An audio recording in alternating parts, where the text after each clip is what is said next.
Halo guys, kali ini membahas film yang bisa memberi kita motivasi kerja keras, pantang menyerah. Berjudul Top Secret The Billionaire. Sebuah kisah nyata pengusaha camilan rumput laut asal Thailand yang sukses menjadi miliarder di usia muda bernama Top Itipat. Mungkin kalian pernah makan snacknya karena dipasarkan di Indonesia juga. Namun untuk mewujudkan kesuksesannya itu gak segampang membalikan telapak tangan. Banyak kegagalan, kesedihan yang harus dilalui. Cocok banget untuk kalian yang sedang merintis usaha dan untuk yang sering gagal, biar ada motivasi untuk bangkit. Lalu bagaimana kisahnya? Ikuti dulu pesan-pesan berikut ini. Di awal ada Top Itipat mendatangi bank. Dia mau minjam uang sebesar 10 juta baht atau sekitar 4,7 miliar rupiah untuk membuka bisnisnya. Teller bank lalu menyuruhnya memberikan alasan kenapa dia harus dipinjami uang sebesar itu. Top lalu cerita, saat masih SMA dia sedang belajar, bukannya mendengarkan guru malah main game online. Top punya item yang langka, terus ada orang yang mau beli seharga 12.000 baht. Langsung transfer ke rekeningnya. Dia pulang minjam buku rekening pamannya dan duit pun cair. Semenjak itu Top terus menjual item game sampai duitnya banyak. Lalu untuk beli mobil menaikinya ke sekolah dan mengajak pacarnya jalan-jalan. Pulang ke rumah, orang tua Top memarahinya. Dapat uang dari mana? Dituduh ikut taruhan bola. Top menjelaskan semua itu dari hasil ngegame. Orang tuanya nggak percaya dan ibunya meminta Top belajar saja, nggak usah aneh-aneh. Tapi Top bodo amat terus main game sampai lulus sekolah. Dia melihat hasil tes masuk universitas negeri tapi nggak lolos. Tanpa ada rasa sedih atau kecewa, langsung lanjut main game lagi. Singkatnya dia beli PS dan DVD player. Pulang ke rumah, orang tuanya memarahi Top karena nggak lolos tes masuk PTN. Tapi Top meyakinkan orang tuanya masuk PTS nggak apa-apa, sama aja. Ayahnya marah karena cuma ingin Top kuliah di PTN, karena di PTS itu biayanya mahal guys. Ayah ibunya pun berdebat masalah keuangan untuk nanti kuliah Top. Top di kamar melihat sisa tabungannya menipis dan akun gamenya juga keblokir karena kedeteksi untuk komersil. Dia bingung lalu melihat DVD player yang tadi dibeli. Top kemudian kembali ke toko untuk membeli banyak DVD player. Dia menawarnya sampai deal dan nanti akan dijual kembali. Di rumah, Top menunjukkan DVD player ke Pak Aman dan ibunya, tapi saat dinyalakan ternyata itu barang rusak guys. Dia kembali ke toko ngomel-ngomel ke penjualnya minta garansi pengembalian uang, tapi nggak ada karena itu DVD player bajakan, kalau rusak ya beli baru. Top marah karena nggak diberitahu dari awal lalu membanting ke atas etalase sampai pecah. Penjual marah menampar Top, dia mau dipukul tapi langsung lari terbirit-birit.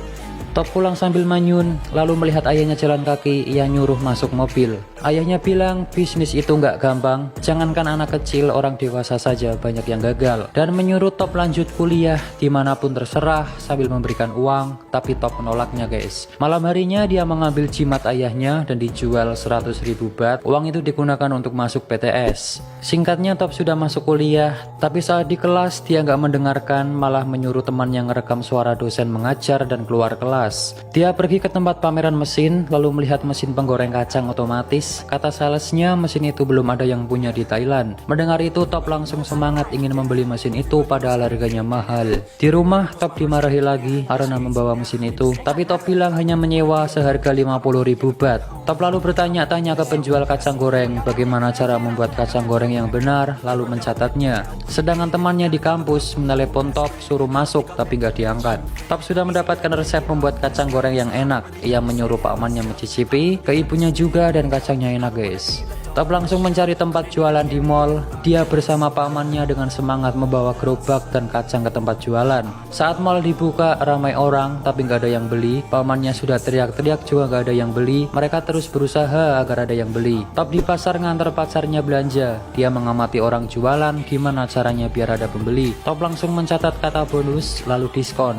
Saat ngobrol dengan pacarnya, Pak Man Top menelepon bilang dagangannya nggak laku. Sudah melakukan apapun tapi tetap nggak ada yang beli. Saat menunggu pacarnya di depan toilet, Top melihat orang minta sumbangan dan di situ banyak yang memberi. Dia langsung berpikir, ternyata tempat juga berpengaruh agar ramai yang datang. Top langsung meminta pindah tempat karena sebelumnya banyak saingan. Dia pun boleh pindah di pintu masuk mall. Saat di kelas sedang ujian, dia kebingungan mengerjakan soal. Lalu teleponnya berbunyi, Top langsung mengambil HP-nya dan minta izin ke pengawas untuk mengangkat, tapi nggak boleh, nanti bisa dianggap berbuat curang, lebih baik dimatikan. Tanpa pikir panjang, dia langsung keluar kelas memilih mengangkat teleponnya daripada ikut ujian. Ternyata pamannya yang nelpon bilang dagangannya laris. Top langsung membawa kacang lagi, benar saja ramai pembeli sampai kekurangan kacang. Top lalu bilang ke pamannya akan buka cabang lagi. Dia buka cabang dan sudah punya karyawan guys. Saat itu juga pacar Top datang bilang intinya kuliah dulu baru nanti kerja demi masa depan kita. Tapi Top cuma diem. Besoknya Top masih bandel gak masuk kuliah dan ditelepon temannya dia dipanggil dosen karena terancam mau dikeluarkan. Tapi Top gak ngurus, dia tetap jualan. Di tempat jualan, Top dimarahi pemilik mall karena asap dagangannya itu mengotori plafon. Dia diancam akan dibatalkan kontraknya. Tapi Top berjanji akan mengecat ulang plafon, lalu dia diberikan syarat besok harus selesai. Kalau enggak, kontrak batal. Top langsung ngecat ulang plafon dibantu pamannya, tapi pengunjung merasa terganggu. Dia kembali dimarahi dan disuruh malam saja ngecatnya. Malam harinya Top kembali ngecat, sekarang dibantu ibunya. Satpam datang bilang mall mau ditutup. Top bilang sedikit lagi, si satpam masih nggak boleh, sudah waktunya tutup nanti bisa kena sanksi. Top langsung ngambil uang untuk nyuap si satpam. Satpam menatap ibu Top dan menyuruh anaknya diajari kejujuran serta tanggung jawab. Uang dikembalikan lalu menyuruhnya segera pergi. Top jalan keluar sambil marah karena target pekerjaannya nggak tercapai. Ibunya pun menenangkan sambil bilang ikut saja ibu ke Cina. Karena orang tuanya Top mau pindah ke Cina dan mulai hidup baru guys. Mendengar itu Top tambah marah karena nggak diajak bicara sebelumnya. Top bilang nanti pasti bisa, cuma butuh waktu untuk bangkit. Ibunya nangis dan Top kembali meyakinkan akan berusaha keras untuk membantu keluarga. Besoknya Top foto untuk paspor tapi dia nggak fokus, melamun, dan saat mau difoto dia milih pergi. Dia menemui orang tuanya, bilang nggak bisa ikut ke Cina, mau tetap di sini, akan bekerja keras dan berjanji akan mengembalikan orang tuanya ke Thailand. Dia pamitan sama ibunya dan ayah Top berkata, kita harus mengawali semuanya, jaga diri baik-baik, ayah sayang kamu, lalu pergi. Top langsung semangat bergegas kembali ke mall untuk mengecat plafon. Tapi Top dihadapkan kabar buruk lagi guys, beberapa dagangannya dihentikan karena masalah yang sama. Di rumah Top termenung pusing, di depan ada tetangga yang gosip, ia ke gerbang ternyata ada surat pemberitahuan penyitaan rumah. Surat diambil dan dibuang. Saat jalan Top bertemu pacarnya sambil marah mendorong Top sampai jatuh. Dia marah karena Top gak pernah menghubunginya lagi. Top langsung meluk pacarnya. Di dalam mobil Top curhat masalah dagangannya dan si pacar mengajak dia kembali kuliah karena SMA saja nggak cukup katanya. Si pacar lalu memberikan rumput laut kering yang belinya itu jauh, belum banyak dijual di sekitar. Top lalu memakannya, terasa enak dan langsung punya ide. Dia menemui profesor ahli pangan, menanyakan gimana caranya agar rumput laut tetap kering dan gak basi. Dia pun diajari pengemasan yang baik, pakai mesin vakum sehingga oksigen keluar dan lain-lain. Top lalu menjual mesin goreng kacang otomatis dan membeli banyak rumput laut mentah. Rumput laut coba digoreng tapi gak enak, terus dicoba tapi masih tetap pahit, sampai habis banyak tapi tetap belum enak juga.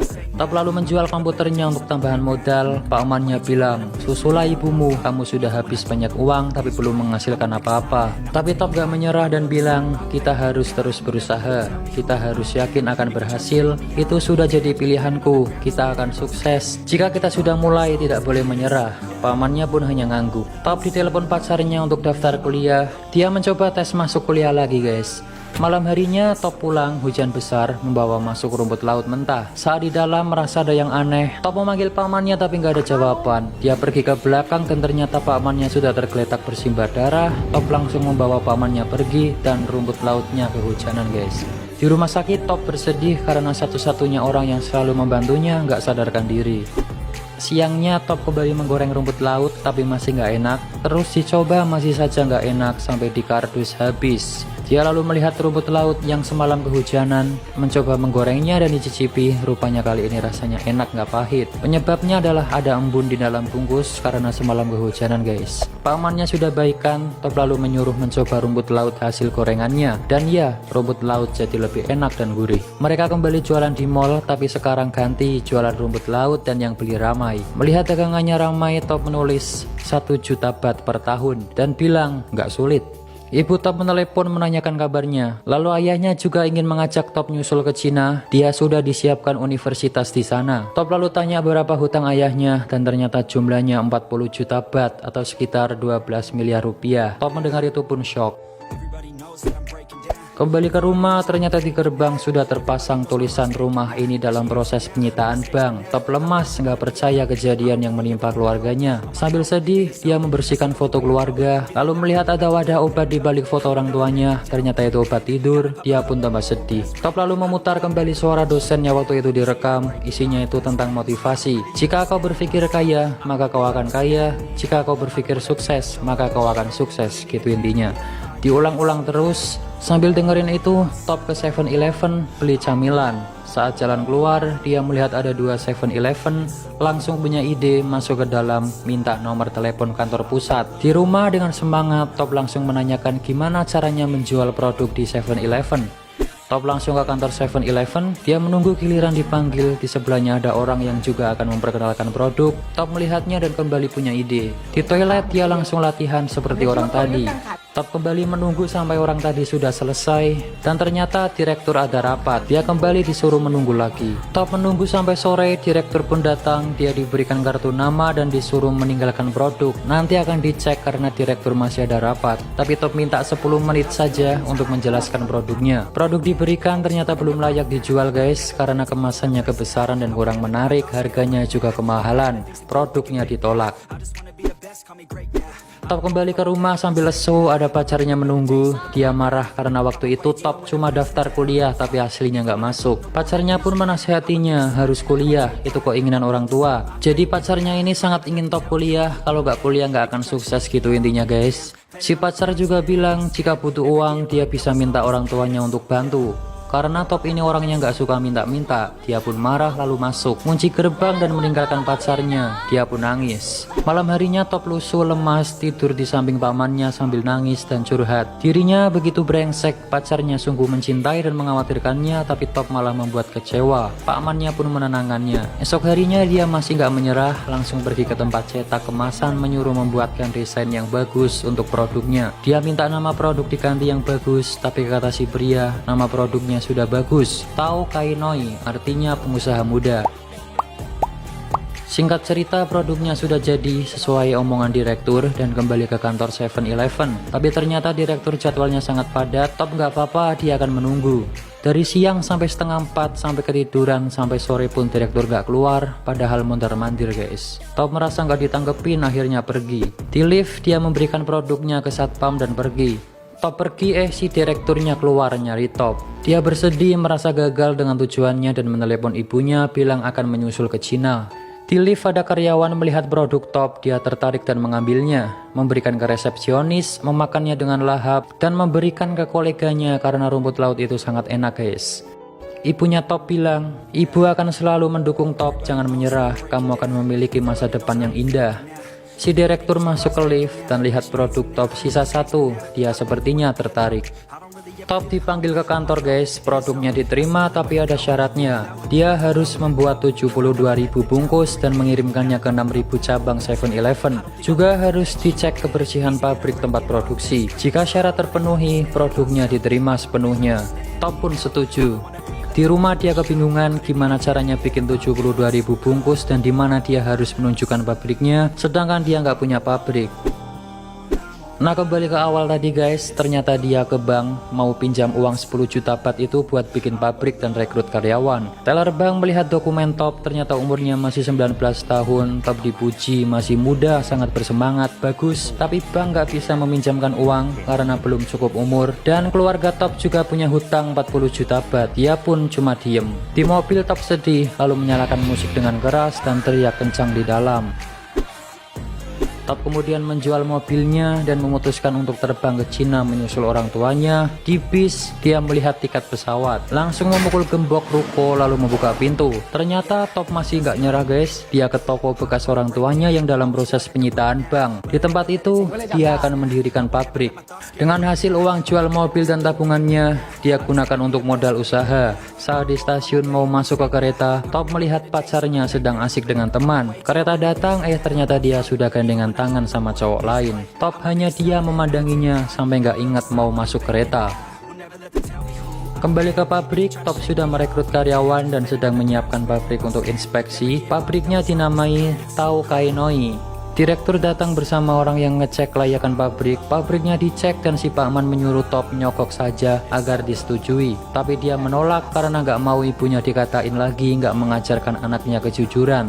Pabrik dicek ke dalam dari lampu, penggorengan, pengemasan, dan lain-lain. Selesai mengecek, direktur mengatakan pabrik belum sesuai standar. Masih banyak kekurangan seperti lampu yang nggak ada tutupnya, itu bisa ada debu jatuh ke makanan. Wastafel harusnya pakai keran di kaki, lalu saluran air belum benar. Alkohol yang digunakan bukan untuk cuci tangan tapi itu untuk luka dan lain-lain. Top pun berjanji akan memperbaiki semuanya. Direktur pun akan merundingkan dan memutuskan nanti hasilnya dikirim lewat faksimiil. Saat mau pergi, paman yang menyuruh disuap saja biar keterima. Top mau memberikan amplop itu tapi langsung pura-pura memberi salam. Singkatnya semua sudah diperbaiki, dari pekerja, rumput laut, lampu, wastafel, pengemasan, dan lain-lain. Mesin faksimiil pun berbunyi dan itu surat dari kantor, tapi suratnya nggak sempurna karena printer habis tintanya. Dia pun menerawang keluar, dilihat-lihat, diterawang-terawang, diraba, ada tulisan gede sendiri terlihat, disetujui. Melihat itu Top pun senang. Target 72.000 bungkus sudah terpenuhi, semua orang bergegas memasukkan ke truk untuk dikirim ke distributor. Top langsung memeluk Pak Mannya dan berterima kasih sambil bilang sudah menghabiskan apapun yang dimiliki. Jika ini gagal, kita nggak punya apa-apa lagi. Top akan kuliah dan nggak keras kepala lagi. Dia langsung bergegas masuk truk. Sampailah di gudang penyimpanan. Dengan semangat Top menemui kepala gudang, tapi ternyata sudah telat sejam, nggak boleh masuk guys. Top memohon cuma terlambat sebentar, tapi masih nggak boleh. Top sangat memohon karena nasibnya bergantung pada produk itu. Kepala gudang melihatnya, merasa kasihan, akhirnya diperbolehkan masuk. Dia pun sangat senang, saking bersemangatnya sampai mimisan guys. Produk rumput lautnya pun akhirnya dimasukkan. Top lalu nelpon orang tuanya, dia minta maaf dan bilang ayah ibunya nanti bisa kembali pulang. Dia pun nangis. Dijelaskan 2 tahun setelah kerja sama dengan 7-Eleven, Top bisa melunasi hutang ayahnya 40 juta baht dan bisa kembali menempati rumah bersama orang tuanya. Setelah 2 tahun, Top kembali ke bank mengajukan suntikan modal. Dia pun menunjukkan rencananya membangun pabrik yang besar. Dijelaskan saat ini tahun 2010, Top memiliki 2.500 karyawan, mengirim produknya ke 6.000 cabang 7-Eleven, mengekspor camilan rumput lautnya ke 27 negara di dunia. Top juga sudah memiliki perkebunan rumput laut di Korea Selatan. Pendapatan Top tahun 2010 sebesar 1.500 juta baht atau 450 miliar rupiah. Saat ini Top berusia 26 tahun. Top sudah sukses guys. Dia bareng Pak Mannya naik pesawat, main game, senyum-senyum, dan ada kutipan motivasi. Jangan patah semangat walau apapun yang terjadi. Jika menyerah maka habislah sudah. Top itipat dan cerita pun selesai. Film ini penuh motivasi yang bisa kita pelajari ya guys. Pertama, ketegasan si Top, kegigihannya, semangat mewujudkan impian, mau belajar, suka bertanya tapi untuk kebaikan dirinya, bukan tanya masalah hidup orang lain, pantang menyerah, tidak takut mencoba hal baru, ambisius, selalu memperbaiki diri dari kesalahan, dan percaya semua akan indah pada waktunya. Jika kalian merasa suka dengan video ini, jangan lupa subscribe, like, comment, and share ke teman-teman kalian agar teman-teman kalian lihat apa yang kalian lihat.